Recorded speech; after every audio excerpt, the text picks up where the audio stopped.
અમદાવાદ શહેરના નાગરિકોની સુરક્ષા અને પ્રોપર્ટી ક્રાઇમ અટકાવવા માટે અમદાવાદ ક્રાઇમ બ્રાન્ચ વધુ એક ડગલું આગળ વધી છે.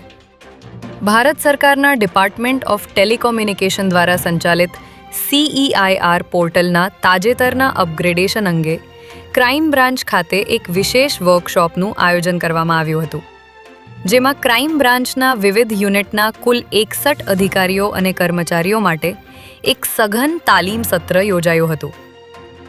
આ સત્રમાં પોર્ટલમાં આવેલા નવા ટેકનિકલ સુધારાઓ અને ફીચર્સ વિશે વિસ્તૃત સમજ આપવામાં આવી હતી.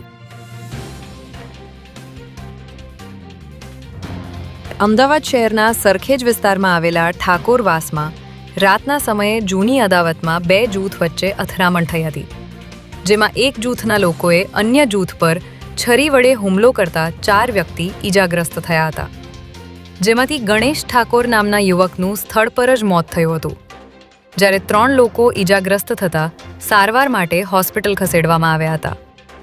બનાવની જાણ થતાં સરખેજ પોલીસ અને ઉચ્ચ અધિકારીઓ સ્થળ પર પહોંચ્યા હતા અને આરોપીઓને પકડવાની તજવીજ હાથ ધરવામાં આવી છે. જ્યારે બીજી તરફ મૃતકના પરિવારે પોલીસની કામગીરી સામે રોષ વ્યક્ત કરી કડક સજાની માંગ કરી છે.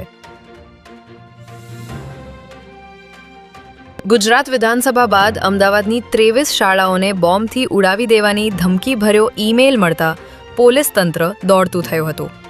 આજે સત્ર શરૂ થાય તે પહેલાં જ ગુજરાત વિધાનસભાને બોમ્બથી ઉડાવી દેવાની ધમકી મળી હતી, જે બાદ અમદાવાદની કેલરેક્સ, ઝેબર, આનંદ નિકેતન, ઝાયડસ તેમજ અમદાવાદ ગ્રામ્યની શાળાઓને મળીને કુલ 23 શાળાઓને બોમ્બથી ઉડાવી દેવાની ધમકીભર્યો ઈમેલ મળતા ગણતરીની મિનિટોમાં જ સ્થાનિક પોલીસનો કાફલો, બોમ્બ તેમજ ડોગ સ્ક્વોડ ઘટના સ્થળે પહોંચી ગયા હતા અને તપાસ શરૂ કરી હતી.